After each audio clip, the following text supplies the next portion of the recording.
আসসালামু আলাইকুম বন্ধুরা, কেমন আছেন? আশা করি সবাই ভালো আছেন। আজ আপনাদের দেখাতে চলেছি মাগুরা জেলার গোয়ালদা স্ট্যান্ড। এটা শ্রীপুর থানা সংলগ্ন। তো দেখতে থাকুন গোয়ালদা স্ট্যান্ড। এটা নামকরা একটা জায়গা, মাগুরা জেলার গোয়ালদা। এখানে ঘাট আছে, বালুর ঘাট আছে। স্ট্যান্ডে অনেক পরিচিত জায়গা, অনেক লোকজনই এই জায়গাটি চিনে থাকবেন। শ্রমিকরা হেঁটে যাচ্ছেন রাস্তার উপর দিয়ে। বাম পাশে নিচে দিয়ে যে রাস্তাটি চলে গেছে, এটা দাঁড়িয়াপুর, হাট দাঁড়িয়াপুর থেকে রাস্তা চলে গেছে। এই পাশ দিয়ে দাঁড়িয়াপুর থেকে যারা আসে তারা এখানে এই রাস্তা দিয়ে ওঠে গোয়ালদা স্ট্যান্ডে। আর আমরা সামনের দিকে চলে গেছে লাঙ্গলবান্ধ বাজারের দিকে, রাস্তাটা সোজা চলে গেছে। আর পিছনের দিকে এই ব্যাকে চলে গেছে, এটা নাকল অবদা, এই রাস্তাটা ওই দিকে চলে গিয়েছে। তো দেখতে থাকুন গোয়ালদা স্ট্যান্ডের বর্তমান ভিউ পরিস্থিতি। বৃষ্টিমগ্ন, যার কারণে একটু কাদা আছে দুপাশে। আমরা একটু ঘাটের দিকে যাগই, ঘাটটা দেখাবো আপনাদের। ঘাটের সম্পূর্ণ দেখাতে পারবো না, ঘাট পর্যন্ত যতটুক দেখানো সম্ভব হয় ততটুক দেখানো যাবে। তো দেখা যাক, সামনের দিকে এগোই। যদিও আমার সাথে কেউ নাই, আমার মোটরসাইকেলটি একা একাই চালাতে হয় এবং এক হাত দিয়েই করা হয়।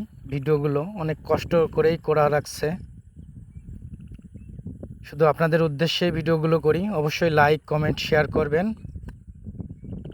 রাস্তাটা পাকা হলেও কাদামগ্ন হয়ে গেছে, একেবারেই কাদামগ্ন। দুই পাশে মাটি থাকার কারণে এই কাদাটার পরিমাণটা একটু বেশি হয়ে গেছে, যার কারণে দুই পাশে যদি একটু পাড়িটা ঠিকমতো বাঁধা থাকতো তাহলে এখানে কাদামগ্নটা কম হতো। এটা বলে গোয়ালদা ঘাট। নিচেই ঘাট, পাশে দোকান আছে, কিছুটা লোকজন এখানে বসে টিভিতে হয়তো কিছু দেখছে। চা পান নাস্তা যারা দরকার হয় এখানে করেন। রাস্তাটা দেখছেন কি অবস্থা? রাস্তা পাকা বাট কাদায় ভরে গেছে। পাকা হলেও এইখানে কাদায় ভরে গেছে। আসলে নদীর সাথে তো এখানে বালি টালি উঠানো হয়, যার কারণে কাদা মাটি মগ্ন থাকে। এটা হচ্ছে গোয়ালদা যে ঘাটটা, এই ঘাটটার নদীর ওই পাশটা হচ্ছে গিয়ে নারুয়া বাজার। এইভাবে এই লোকজনগুলো নৌকার মাধ্যমে পার হয় প্রতিনিয়ত। মাঝখানে চর জেগে যাওয়ায় এই পাশ দিয়ে মাঝখানে পানিটা সামনের দিকে এগোয়ে এগোয়ে নৌকাগুলো পার হওয়া লাগতেছেন। ওই মাঝখানে যে অবস্থানটা দেখতেছেন না, ওইটা আসলে চর। তার ওই পাশেই আবার মেন নদীটা। আমার অত দূর যা সম্ভব হচ্ছে না, যদিও কাদা টাদা, যার কারণে সম্ভব নয়। এতটুকুই আপনাদের দেখালাম। তো ভালো থাকবেন, সুস্থ থাকবেন। আজকের মতো এখানেই বিদায় নিচ্ছি। সবাই ভালো থাকবেন, সুস্থ থাকবেন। আল্লাহ হাফেজ।